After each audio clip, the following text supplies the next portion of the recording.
नमस्कार दोस्तों, आज के लेक्चर में हम क्वेश्चन नंबर 6 करने वाले हैं।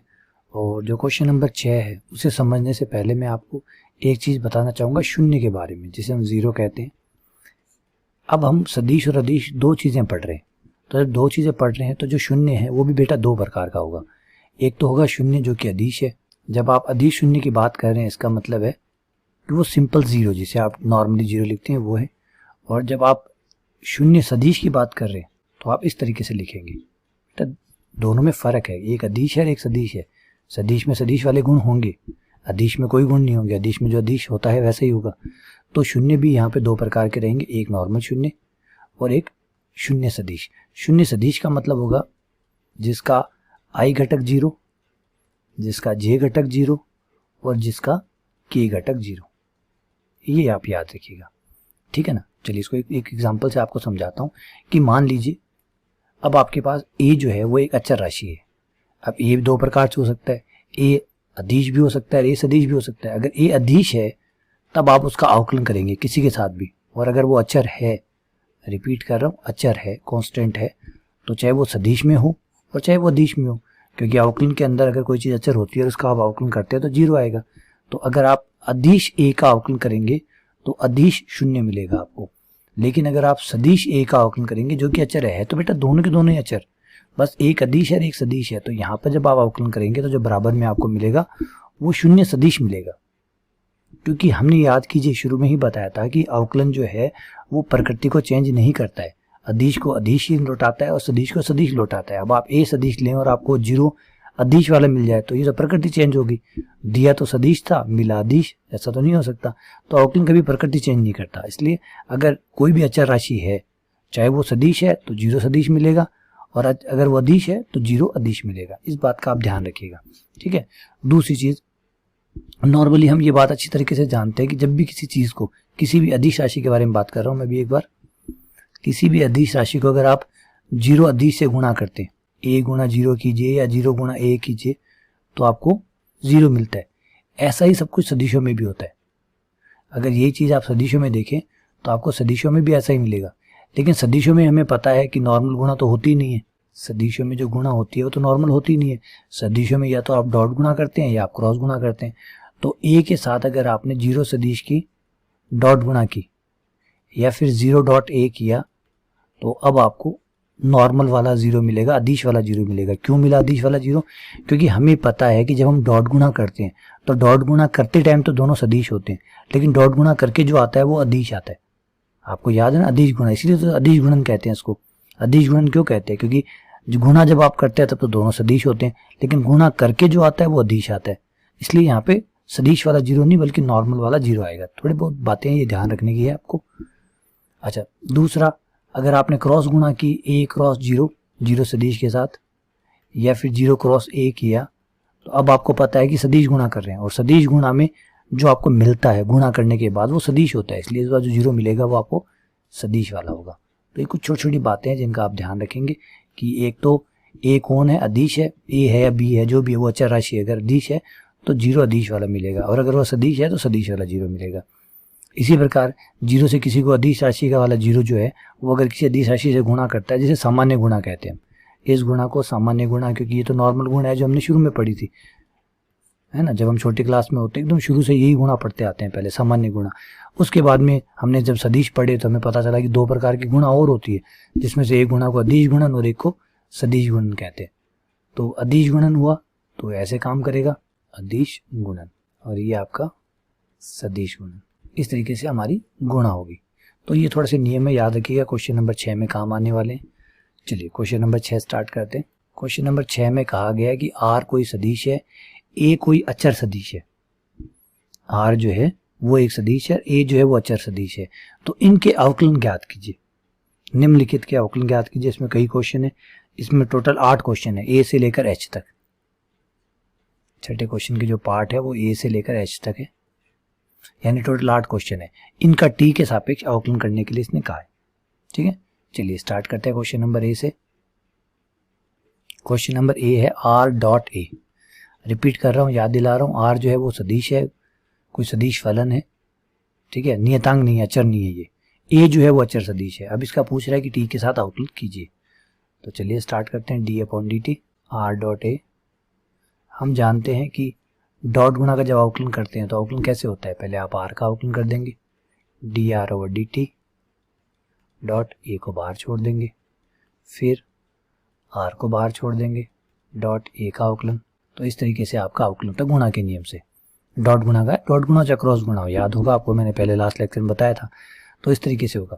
लेकिन इसमें से जो D A upon D T है, ये तो अचर है, ये अचर सदिश का जीरो हो जाएगा, तो वो वाला जीरो हो गया।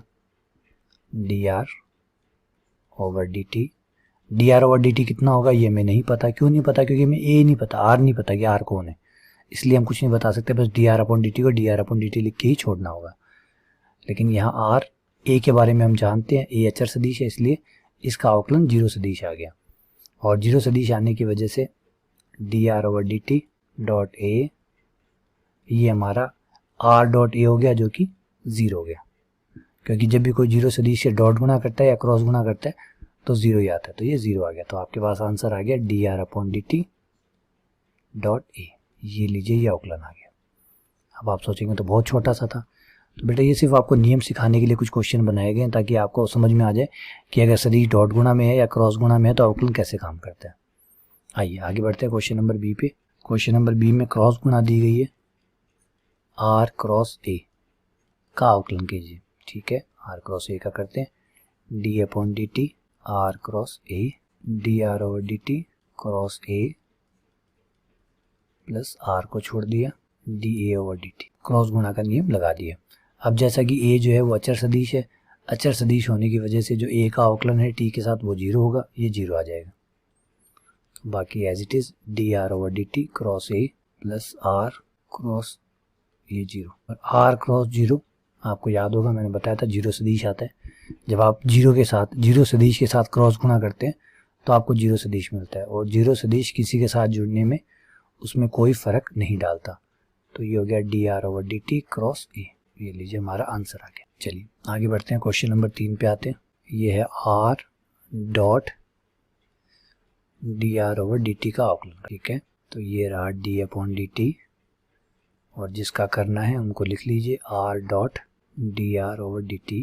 पहले वाले आर का D R over D T, दूसरे वाले को छोड़ दिया, प्लस उसके बाद पहले वाले को छोड़ दिया, दूसरे वाले का अवकलन किया। दूसरे वाले का एक बार तो हो चुका था, एक बार और हो गया, तो कुल मिला के 2 बार हो गया, डी स्क्वायर आर अपॉन ये लीजिए आपका अवकलन आ गया।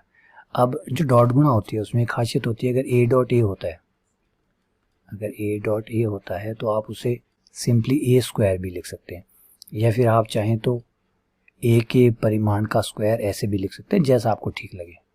ठीक है, तो आप यहाँ पे इसको ऐसे भी लिख सकते हैं, D R over D T का whole square, R dot D cross R. ये लीजिए, ये आपका आंसर आ गया। चलिए आगे बढ़ते हैं, क्वेश्चन नंबर डी पे आते हैं। डी में यही सेम चीज क्रॉस गुणा के लिए कहा गया, R cross D R upon D T. ठीक है, इसका भी अवकलन करते हैं, तो D upon D T R cross D R upon D T. अब यहाँ पे क्रॉस गुणा है, तो क्रॉस गुणा का कैसे अवकलन करते हैं वैसे ही करना है। सबसे पहले वाले का अवकलन कर दिया D R upon D T, cross दूसरे वाले को एज इट इज रख लिया, कोई चेंज नहीं किया, फिर प्लस फर्स्ट को छोड़ के सेकंड वाले का अवकलन किया, जो कि एक बार तो हो चुका है, एक बार और हो जाएगा, तो क्या D square R upon D T square. ये हो गया। अब यहाँ पे एक इंटरेस्टिंग बात आपको याद दिलाना चाहूँगा कि जब आप क्रॉस गुणा करते हैं, ए वेक्टर को ए वेक्टर से क्रॉस गुणा करते हैं, तो क्रॉस गुणा समान वेक्टर की क्रॉस गुणा जीरो आती है, ये आप लोगों को पता होगा। समान वेक्टर की क्रॉस गुणा जीरो आती है। क्यों जीरो आती है, पहले इस पे चर्चा कर लेते हैं कि जब दोनों वेक्टर समान है, इसका मतलब दोनों एक ही वेक्टर है, और दोनों एक ही वेक्टर है तो उसके बीच में बनने वाला कोण 0 डिग्री होगा। क्योंकि हमारी जो क्रॉस गुणा होती है वो हम इस तरीके से परिभाषित करते हैं, ये मान लीजिए ए वेक्टर है, ये मान लीजिए बी वेक्टर है, ए वेक्टर बी वेक्टर, और ये इनके बीच में बनने वाला कोण है थीटा। तो हमारे लिए ए क्रॉस बी जो होता है, ए क्रॉस बी का परिमाण बराबर होता है ए का परिमाण इंटू बी का परिमाण इंटू साइन थीटा। तो जब आपके ए और बी दोनों सेम होंगे, एक ही वेक्टर होंगे, तो यही आपका ए होगा, यही आपका बी होगा।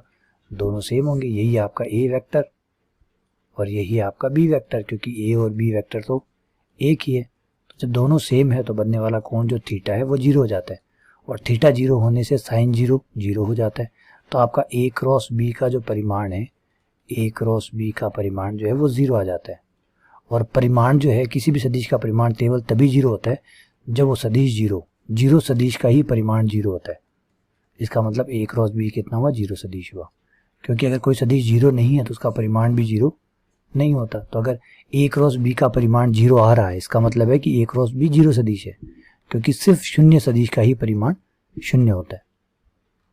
तो यहाँ पर आपका r क्रॉस r, ये देखिए सेम सदिश है, dr ओवर dt वही सदिश है। इसका नाम अगर मैं a रख लूँ तो ये भी a है, ये भी a है, दोनों सेम हो गए। और अब दोनों अगर सेम हो गए और क्रॉस गुणा हो रही है तो ये कितना हो जाएगा, ये 0 सदिश हो जाएगा, ये 0 हो गया, plus r cross d square r over dt square. ये आपके पास आंसर बच गया, r cross d square r over dt square. बस बेटा, ठीक है। चलिए आगे बढ़ते हैं, क्वेश्चन नंबर ई पे आते हैं। अब यहाँ आपको थोड़ा सा ध्यान दे दें, ये क्वेश्चन थोड़ा सा अलग है। r vector upon r square plus r b vector upon a dot r। देखिए बेटा, जो अदिश है वो अदिश है, जो सदिश है वो सदिश है। सदिश और अदिश जो है उनमें फ़र्क ध्यान रखिएगा, दोनों में बड़ा अंतर होता है। r r ही है, अदिश r अलग है, सदिश r अलग है। कभी भी अदिश और सदिश बराबर नहीं हो सकते। जैसे मैंने भी आपको 0 सदिश के बारे में बताया था कि एक 0 होता है, एक 0 सदिश होता है, दोनों में अंतर है। ऑब्वियसली बात है, दोनों की प्रकृति ही अलग है बेटा, दोनों की प्रकृति अलग है। अगर आपने किसी कुत्ते का नाम टोनी रख दिया और किसी आदमी का नाम टोनी है, तो दोनों का नाम सेम होने से क्या कुत्ता जो है वो आदमी बन गया, क्या आदमी कुत्ता बन गया? क्या बन सकता है? ऐसा नहीं बन सकता। तो सेम नाम रखने से जैसे आदमी कुत्ता नहीं बन सकता और कुत्ता आदमी नहीं बन सकता, वैसे ही अगर आपने एक आर सदिश है, एक आर है, दोनों की प्रकृति अलग है, एक जानवर है और एक इंसान है। यह आप समझ रहे बातों को? इसमें ये नहीं कह रहा हूँ कि ये जानवर है ये इंसान है, लेकिन दोनों की प्रकृति अलग है। इसका मतलब एक अगर जानवर की क्लास में आता है तो एक इंसानों की क्लास में आता है, जो कि दोनों एक सेम नहीं हो सकते। तो यहाँ पे आपको समझना होगा, ये है आर सदिश और ये है आर का परिमाण। परिमाण अलग होता है, बिल्कुल अपोजिट होता है, वो उसकी लंबाई को दर्शाता है। जैसे समझिए आप बात को कि एक सदिश आर है, मान लीजिए एक सदिश आर है जो कि 2i प्लस 3j प्लस, मान लीजिए ये आपका सदिश है। जब आप उसका परिमाण निकालते हैं तो परिमाण को हम अधिकतर इस तरीके से आर का परिमाण ना लिखे खाली आर लिखते हैं। खाली आर का मतलब होता है ये परिमाण है, ऊपर डायरेक्शन नहीं लगाइए। इसका मतलब जो भी सदिश आर था उसका परिमाण है ये, और परिमाण हमारा निकलता है अंडर रूट i के गुणांक का वर्ग प्लस j के गुणांक का वर्ग प्लस k के गुणांक का वर्ग, जो कि 36 4 40 49 का 9 साथ आ जाएगा। ये लीजिए, ये आपका। अब देखिए दोनों में कितना अंतर है। एक बेटा डायरेक्शन बताता है, एक है आपको पूरी जानकारी देता है कि ये जो सदिश है इसकी एक मात्रा 2 जो है वो x की दिशा में है, 3 मात्रा उसकी y की दिशा में है और 6 मात्रा k की दिशा में। ये उसका दिशात्मक मान बताता है, जो कि जब आप परिमाण निकाल लेते हैं तो वो ओवरऑल बताता है कि 7।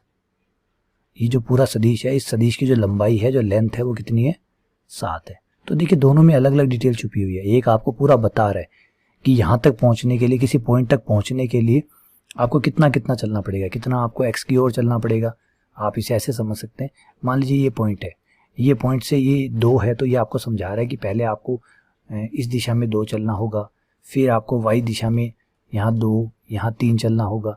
जब आप 2 चलेंगे, 3 चलेंगे, फिर आपको लंबवत दिशा में, मतलब आपके चेहरे की तरफ, आप स्क्रीन को देखिए, जो आप मोबाइल की या लैपटॉप की स्क्रीन को देख रहे हैं उसको देखिए, और आपके मुंह की तरफ चलना है। फिर आपके मुंह की तरफ कितना चलना है? 6 चलना है।